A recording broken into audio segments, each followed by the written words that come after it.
Welcome back.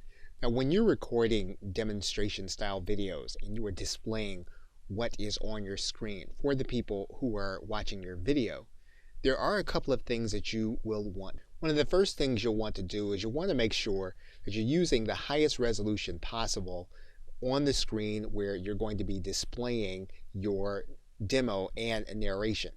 So for example, you'll notice here that for this monitor where we're recording the video, the resolution is 1920 by 1080, which is considered to be HD.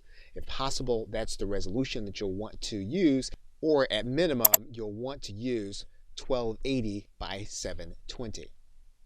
Now, when you are demonstrating content on the web, one distraction that routinely happens to video creators is they show the address bar and sometimes they even show typing.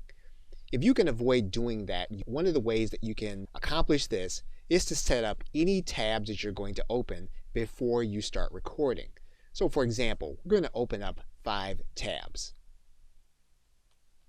So you'll notice that we have open Amazon, Google, Facebook, and YouTube. One of the ways that we can record this is we can record this by going to our browser and hitting the F11 key, which will take us to full screen mode. What that does is that eliminates the address bar and you can demonstrate your screen without your viewer seeing it. And one of the other things that you can do while you're using this mode is you can switch back and forth between tabs by hitting the Control and the Tab key. And you can move between screens. Control then Tab. You move to the Google screen, Control then Tab. You can move to the next, which is the Facebook screen, Control then Tab, and we move back to the screen where we started.